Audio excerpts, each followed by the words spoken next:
శ్రీమద్రమారమణ గోవిందో. ఏది నువ్వు కూడా ఒక్కసారేనమ్మా.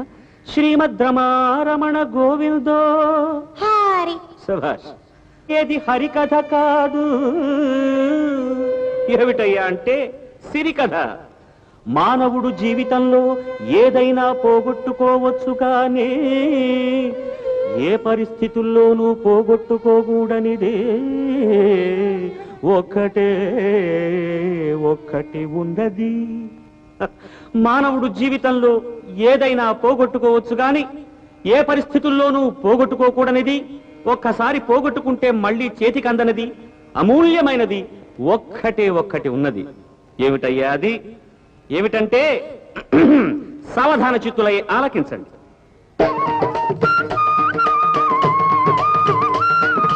అమరావతి పట్టణమేలుచుండే అమరేశుడను రేడు. అమరావతి పట్టణమేలుచుండే అమరేశుడను రేడు. అతను ఎలాంటి వాడయ్యా? భూపాలుడు, అనుపమ సద్గుణశీలుడు. భూపాలుడు ఆశ్రిత సజ్జనలోలుడు, అపర కుబేరుడు, అభినవ కర్ణుడు. భూపాలుడు అతని యశము దశ దిశలు పాకగా దేవతల దిగని దిగ్గురు మనగా.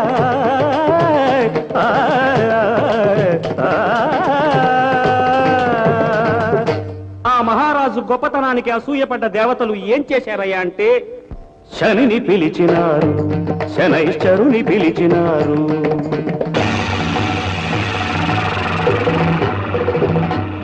శనిని పిలిచినారు, శనైశ్చరుని పిలిచినారు. ఆ మనుజేషుని మహిమను కనుగొని రమ్మని వేవే పొమ్మని ధరణి కంపినారు, శనిని ధరణి కంపినారు.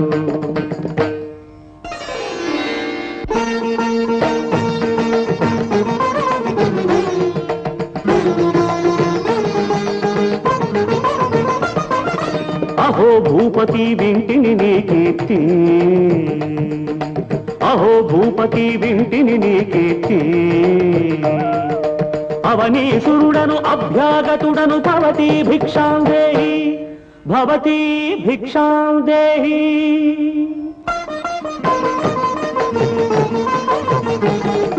బ్రాహ్మణోత్తమా అభివందనము, నీ సత్కారమునా నిత్య ధర్మము. బ్రాహ్మణోత్తమా అభివందనము.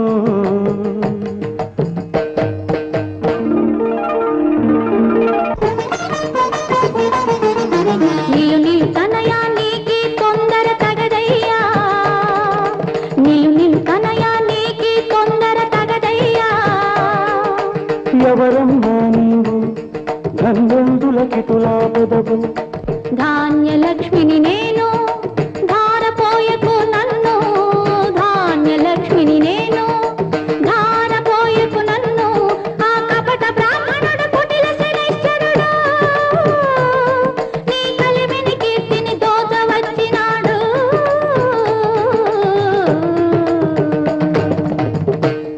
శని అయినను హరి అయినను ముని అయినను దేహి అనుచు ముంగిట నిలువ. వెనుకాడి ఆడి తప్పుట ఇనకులమున లేదు లేదు. ఎరుగవే తల్లి, ఎరుగవే తల్లి. అదే నీ నిర్ణయమైనన్ కుదరదు నీ ఇంట నేను కొలువుండుటయున్.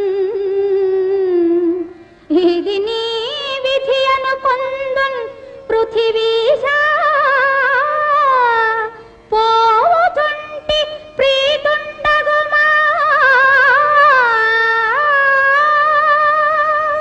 పృథివీశ పోగుచుంటి ప్రీతుండగుమా. పృథివీశ పోగుచుంటి.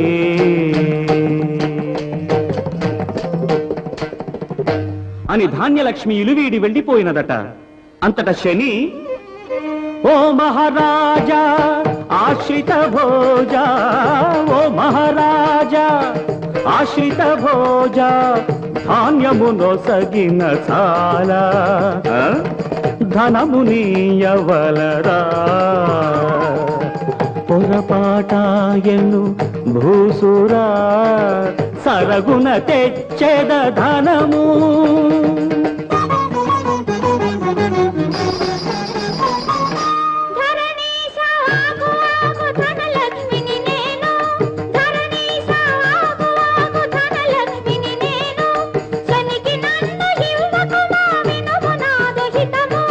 మాట తప్పలేను నీ మాటను వినలేను మాట తప్పలేను నీ మాటను వినలేను విడలేను దాన గుణము వినుము నాదు శపథము అనగానే ధనలక్ష్మి కూడా ధాన్యలక్ష్మి దారినే వెళ్ళిపోయినదట.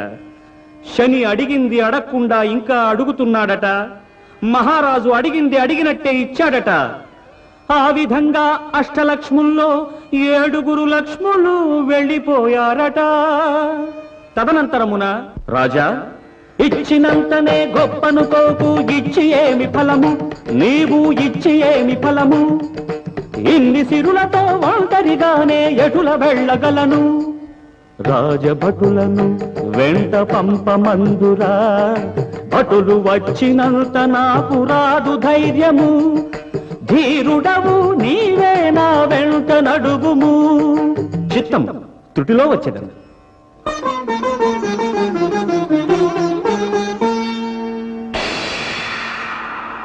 ఓయి రాజా అన్ని లక్ష్ములను నిర్లక్ష్య పరిస్థితివి నీవు అన్ని లక్ష్ములను నిర్లక్ష్య పరిస్థితివి నీవు నేను మాత్రము నీకు అండగా ఎలా ఉండగలయో ఎవరు తల్లి నీవు ధైర్యలక్ష్మిని నేను నమో ధైర్యలక్ష్మి నమో ధీరలక్ష్మి నమో వీరలక్ష్మి నమో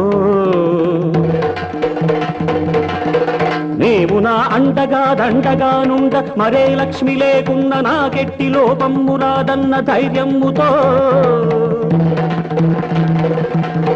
సప్తలక్ష్మీ వియోగము సైతము నిర్లక్ష్యము చేసి రాజ్యము గీజ్యము పోయినంగాని నిన్ను నేను పోనిత్తునా పేదరికమైన భరింపగలగాని పిరికినై జీవింతునా కాన నా ఇంట నిలకడై నీవుండగా గీటు గీచితినిది నీవు దాటరాదు సూర్య చంద్రులపై ఆన సుక్కలాన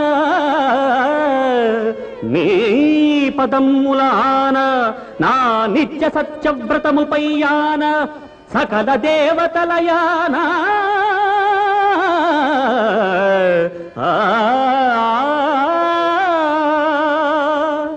అని ధైర్యలక్ష్మినే బంధించిన రాజు ధైర్యమునకు శని గుండె జల్లుమని ఇక తన పని చెల్లదని అదృశ్యుడైనాడట. శ్రీమద్ రమణ గోవిందో అటుపైన నగరు విడిచి వెళ్లిన 7 లక్ష్ములు ధైర్యలక్ష్మి లేనందున దిక్కుతోచక భయభ్రాంతులై నగరుకే వెనుదిరిగి వచ్చినారట.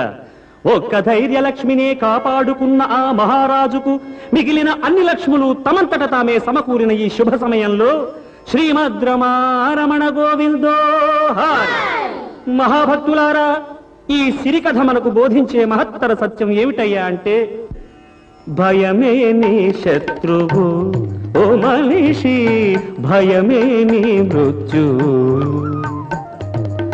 భయమే నీ శత్రువు ఓ మనిషి భయమే నీ మృత్యువు కష్ట నష్టములు కలిగిన వేళ ఆపదలేవో పైబడు వేళ ఉన్నవి అన్నీ కోల్పోయినా ఉండవలసినది గుండె ధైర్యము ధైర్యమే ఐశ్వర్యము ఓ మనిషి ధైర్యమే నీ విజయము.